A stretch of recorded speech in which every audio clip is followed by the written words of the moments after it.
the Grand Canyon, a place of vast quiet beauty by day, but an absolute nightmare once the sun goes down. Hundreds of thousands of miles of uncharted wilderness, where countless travelers have encountered things they simply cannot explain. And some of these tales will leave you staring at the ceiling all night. I'm Mr. Red Eyes, and today we are diving deep into some of the most chilling, spine-tingling Grand Canyon stories shared across Reddit. So turn down the lights, lock your doors, and let's jump straight into our first encounter.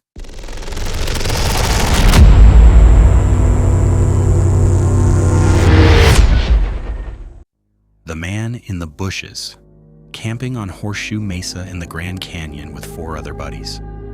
It was our first time on the mesa, and we didn't realize there was an actual designated camping area, so we just kind of found a flat area out of the way and set up camp. We were all cowboy camping under a relatively full moon, and at some point in the night I awoke because I heard footsteps. Thinking it was one of my buddies, I didn't think too much of it, until I opened my eyes and saw a man standing next to me in black combat boots and black pants, which did not belong to any of my friends. I was laying on my stomach, so he couldn't tell I was awake.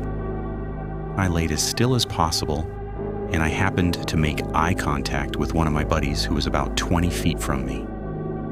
He was awake, and the stranger had his back to him. We both kind of laid there, but in that moment, there was an implied understanding that we were about 10 seconds away from doing something about it. Then the guy turned around and walked off into the night. As I said, it was practically a full moon, and it was easy to tell this was not park rangers, especially in the middle of the night. Needless to say, I didn't sleep the rest of the night. None of our other buddies heard anything and slept right through it. We were both kind of traumatized. The next morning, as we started to hike out of the canyon, I was bringing up the rear. I stopped to readjust my pack, so my friends were already a bit ahead of me. Suddenly, a man with a thick German accent literally came out of the bushes on the side of the trail, wearing the exact same boots and pants. He said in broken English, "Please come with me. My friend is over here. His ankle's bad." I stood there for a second, trying to see his friend. I couldn't see anyone. He was in an area that was thick with brush and not at all suitable for camping. So at that point, I just said to him, "I'll send a ranger when I see one." And I booked it uphill with a heavy pack on after 4 days in the canyon, just so I could get the hell out of there. I caught up with my buddies and told them what had happened. We were all creeped out, beyond anything we had ever experienced before. I've never had a feeling like that in my life. It truly felt like he was trying to lure me off the trail. We ended up warning a mother and daughter hiking down that we passed on the trail, and we found a ranger at the top and told him the story. He was creeped out too. I now sleep with a knife whenever I'm camping. The moving shadows of Yaki Point. A few years ago, my sister, her best friend, and I went on an extended weekend trip to the Grand Canyon. None of us had ever been before, so we spent the first day hiking trails and ended up at Yaki Point on the south rim to catch the sunset. The mood was awe-filled and hushed, but excited.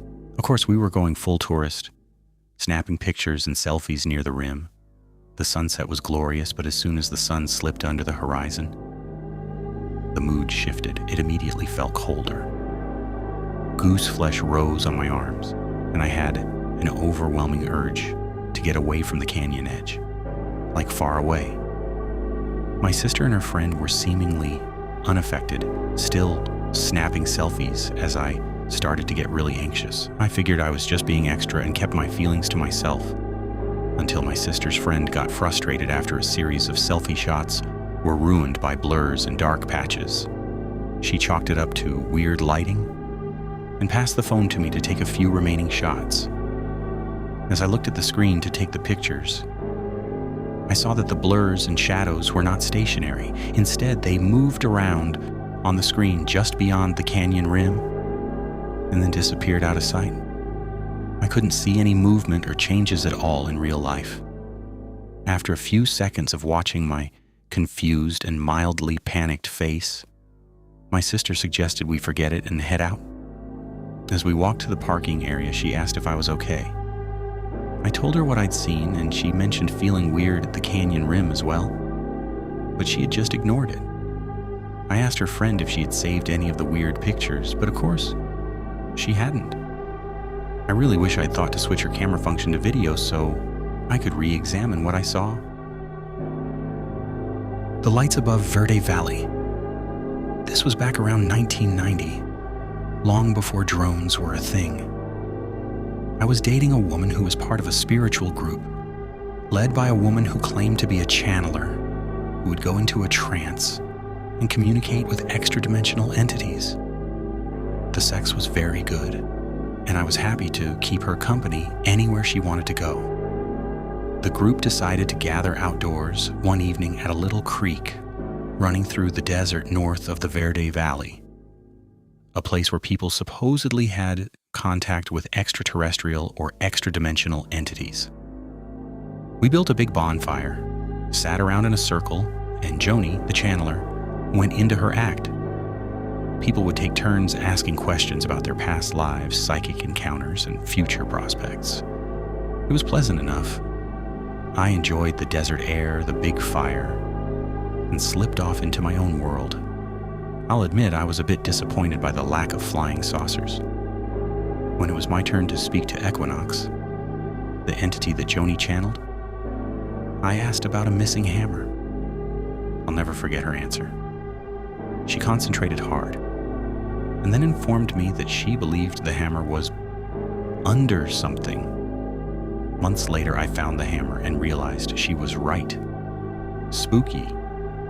The evening wore on, and I was getting dozy when my girlfriend dug an elbow into my ribs. She pointed up. At first, I noticed sparks moving into the sky, disappearing maybe 30 or 40 feet above our heads. Okay. Pretty. Is it time to go? She pointed up more insistently.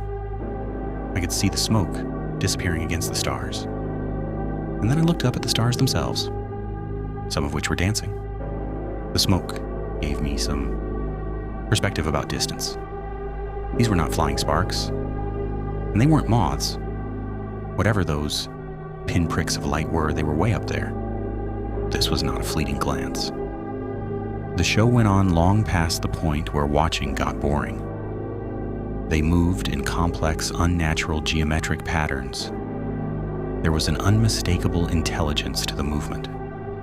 Sometimes multiple points of light would form together, and sometimes they split apart, going into separate arcs.